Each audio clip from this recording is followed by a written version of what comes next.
Oke guys, so hari ini gue berniat untuk dual angle tadinya, tapi sayangnya gue secara goblok tidak bawa baut untuk mengencangkan GoPro-nya nih, kayak di sini nih. Gue nggak tahu namanya apa. Pokoknya semacam baut-bautan gitulah ya. Nah terus jadinya kalian harus tahu aja kalau gue sekarang lagi pakai baju beginian nih. Pakai baju BMW, terus pakai baju selam. Ya pokoknya ini style riding gue sekarang lagi begini. Sorry banget, ini sebenarnya sedikit squiding, tapi ya udah lah ya. By the way, sebelum memulai, enjoy this cinematic about the bike that I ride today. Sorry, grammar anjur. Bodo amat, saksikan.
Okay, so ladies and gents, welcome back with me, Iqbal Hakim, and coming in hot from the streets of Bogor, Indonesia.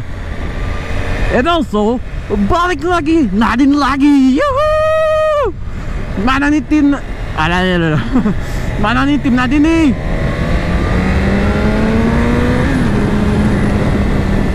Wuhuu! Nadine, yeah! Kangen banget aku sama kamu. Aduh. Jadi guys, Nadine tuh sudah berapa hari ya, 2 mingguan kira-kira tidak berada di rumah gue. Jadi dia nginep di BMW Motorrad selama beberapa hari, terus masuk ke balai uji BPPT selama beberapa hari pula, dan kemudian habiskan sisa harinya di IMS 2017. By the time gue bikin video ini juga IMS sudah kelar. Makanya Nadine pulang.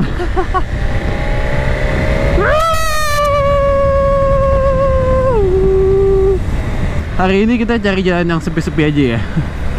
Karena kalau udah macet-macetan tuh udah bete tuh, biasa tuh udah males vlogging. Oke, so akhirnya Nadine pulang. Akhirnya gue ketemu Nadine lagi. Akhirnya gue bisa merasakan power dari S1000RR. Meskipun sebelumnya gue dipinjemin yang tahun 2014 sama BMW Motorrad, karena Nadine-nya kan dipinjem sama BMW Motorrad ya untuk IMS. Nah, jadi kebetulan banget nih, karena gue kemarin dipinjemin sama BMW Motorrad yang 2014 juga. Jadi gue bisa merasakan power S1000RR yang full potensialnya gitu loh. Nah terus jadi setelah gue merasakan power dan feel beneran feelnya dari S1000RR, jadi gue mau menjelaskan dua opini. Nah jadi ada dua opini terbesar, yaitu yang pertama, S1000RR itu bisa dipakai buat harian, believe it or not. Percaya nggak? Bisa dipakai buat harian ya, asli. Jadi gini loh, memang nggak recommended sih, karena kultur Indonesia yang bukan Indonesia sih, lebih tepatnya Jakarta kali ya. Kultur Jakarta yang padat akan motor dan mobil, padat penduduk juga kan. Terus apalagi ya, oh ya, pengendaranya tuh kadang-kadang suka ngeliat spion, suka nggak sabaran, suka begitu deh intinya. Nah kenapa gue bilang bisa banget buat harian, even though tidak recommended? Karena ya ini motor, believe it or not ya, sebenarnya irit tau nggak? Jadi ya iritnya karena gue pakai yang pelan-pelan begini sih. Ini kan nggak bisa diajak ngebut ya. Nah jadi gue itu kemarin ngisi bensin sebelum, nggak sebelum deh, pas pokoknya pas balik nih hari Senin itu gue isi bensin full tank. Pulangnya nih mau dekat-dekat rumah, gue isi bensin full tank kan, karena kebiasaan. Nah terus hari Selasa gue pakai Tuesday morning ride, itu ngebut karena gue juga nyoba-nyoba wheelie kan, yang ternyata motor ini belum bisa wheelie, mungkin karena masih dirain. Terus pulang, tapi gue nggak ngisi bensin karena gue lupa. Nah terus tadi pagi hari Kamis nih, ini kan sekarang hari Kamis nih, libur nih. Hari Rabu gue nggak riding, gue kuliah. Nah hari Kamis ini nih, tadi pagi nih, gue tuh ngisi bensin tadi pagi ya, itu ternyata cuma sekitar 67.000, which is ayam goblok. Nah gue ngisi 67.000, which is matematika gue goblok nih, sorry. Jadi gue tunjukin di sini aja dengan harga bensinnya. Nah itu termasuk irit loh menurut gue. Beda kalau misalkan kayak gue pakai Hayabusa tuh gue biasanya sekali riding begitu tuh habis kira-kira 10 liter lah ya. Jadi bisa habis 100 ribuan. Terus posisinya tuh enak buat superbike ya. Kalau dibandingin sama Hayabusa sih still enakan Hayabusa, karena joknya lebih lebar dan tidak lebih nunduk gitu lah. Tapi kan beda ya kelasnya ya. Kalau si Bubble, si Busa itu kan hyperbike ya. Kalau ini kan superbike, beda. Pakai motor itu tuh enak deh pokoknya. Jadi kalau orang bilang CBR 1000 adalah motor superbike ternyaman, gue bantah, ini motor superbike ternyaman. Nah jadi ini intinya adalah ini motor tuh enak banget buat harian, even though tidak recommended untuk Jakarta ya. Kalau Bogor sih gue masih boleh lah ya, karena Bogor macetnya nggak parah-parah banget. Asal bisa nentuin jam pergi jam pulang aja. Nah terus yang kedua, orang luar bilang ya, banyak orang luar bilang bahwa motor ini tuh ya, kalau pakai motor ini tuh kayak apa ya, ibaratnya having a sex with a hooker, bercinta dengan pelacur. Oke, ini sedikit 18 plus. Nah jadi maksudnya apa? Jadi kalau misalkan bercinta dengan seorang pelacur itu apa ya, fun but not satisfying.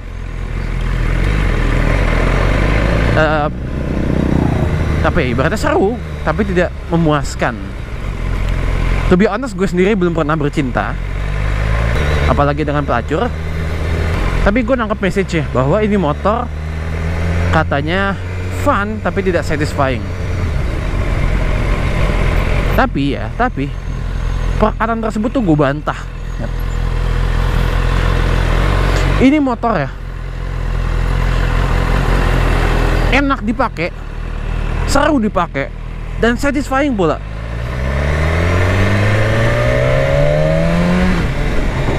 Handlingnya superb, tenaganya apalagi.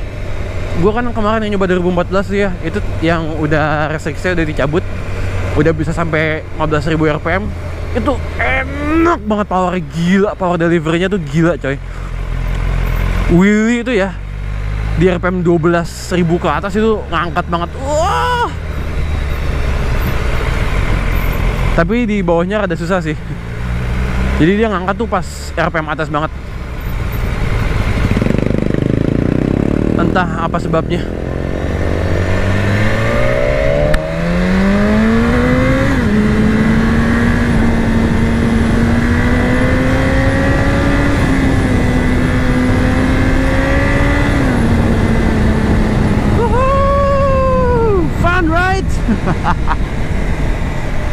Nah jadi menurut gue nih ya, bahwa ini motor tuh seru banget dan satisfying banget coy.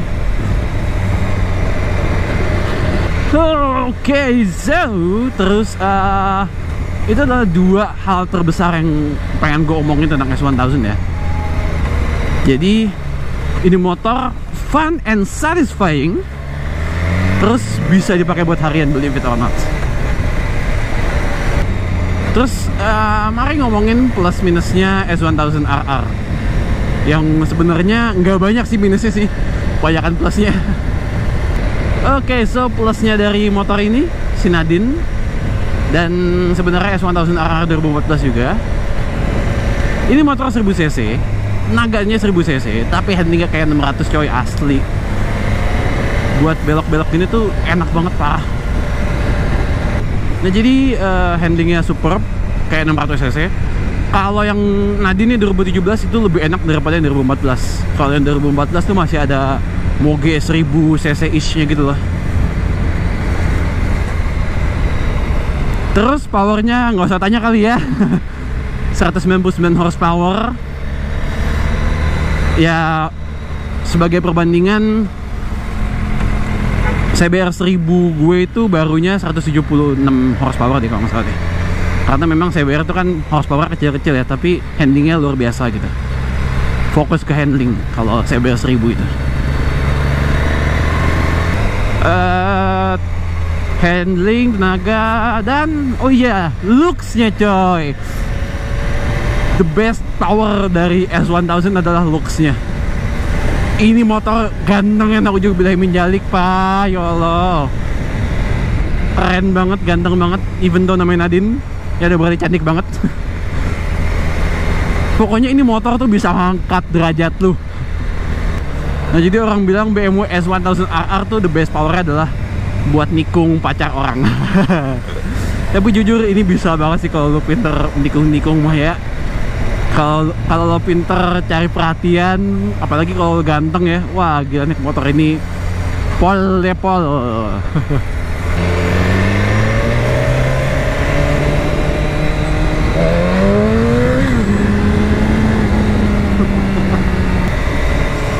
Terus apa ya, plusnya lagi adalah ini motor tidak akan membunuh lo.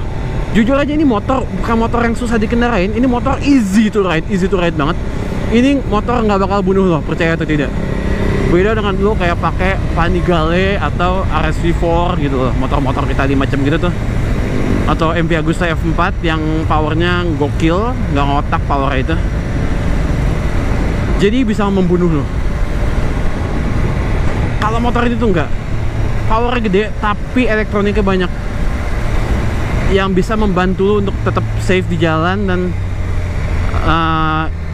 increase apa ya, quality berkendara gitu intinya. Nah itu plusnya ya. Minusnya adalah ini motor harganya lebih mahal daripada harga diri gue kayaknya sih. Ini motor harganya to be honest 740 jutaan, which is mungkin seharga rumah kali ya. Ya kayak gue tuh sekarang menaruh sebuah rumah di Selangkangan. Ya gila sih emang nih harga nih motor, tapi apa ya, sebenarnya worth it banget sih kalau misalkan harganya lebih murah. Mungkin kalau 500 juta ini motor to the worth it banget deh. Tapi sayangnya karena regulasi pajak Indonesia yang luar biasa brengsek, jadi ini motor harganya 700-an gitu guys. Padahal di Jerman sendiri ini motor kalau nggak salah harganya 200-an sekian gitu lah. Well, so Nadine, kamu adalah motor superbike tergokil, terenak, terdahsyat, pokoknya the best superbike I ever ridden. Actually S1000 adalah motor superbike, the best superbike I ever ridden. Yang di 2014 aja enak banget, apalagi yang 2017. Kalau udah 1000 km nih lepas dari restriksinya, itu aduh gue nggak bisa ngebayangin deh. Yang dari 2014 saya tenaganya begitu coy. Nah terus bang, motor ini mau lo apain aja bang? Jadi yang pertama adalah of course gue pasangin guard dulu ya. Sekarang belum ada guard sama sekali. Jadi nanti gue pasangin radiator guard in case mau nyentuh, jadi kira-kira tidak merusak radiator. Terus gue tambahin frame slider juga, engine guard juga, spool pedok, axle protector juga di depan sama belakang paling. Ya begitu-begitulah ya. Terus kalau knalpot, sekarang gue lagi mesen, bokap gue lagi mesen satu knalpot, Akrapovic Evolution Line full sis. Tapi inden 2 bulan guys, karena memang apa ya, ibaratnya made to order, jadi nggak ready stock gitu. Okay, so ladies and gents, I think that's it. Udah buka belum ya? Oh udah, ya udah keliling sekali dulu yuk. Okay, so that's it. I think intinya adalah gue udah kangen banget sama Nadine. Gue udah deh. Okay, so that's it. I think guys, thanks for watching. Hit the like button if you like this video. Share this video to your friends so your friend can enjoy my contents. Leave a comment if you have something to say, and don't forget to subscribe to me to get more videos from me. Ini jadi banyak tempat ngopinya, asli keren banget motornya. Apaan tuh? Klasik kayak Bandit 400 gitu. Atau nggak kayak Honda CB jadul. Okay guys, so thanks for watching. Stay safe di jalan, stay safe everywhere, and I'll see you guys later in the next video. Oh ya, sebelum gue bilang signing out, buat yang mau tahu review lengkapnya bisa kunjungi Den Dimas dan TJR. Link videonya kemungkinan gue taruh di bawah di deskripsi. Okay, that's it I think guys. So Iqbal Hakim signing out. Nadine mau say bye bye? Enggak, ya udah. Oke.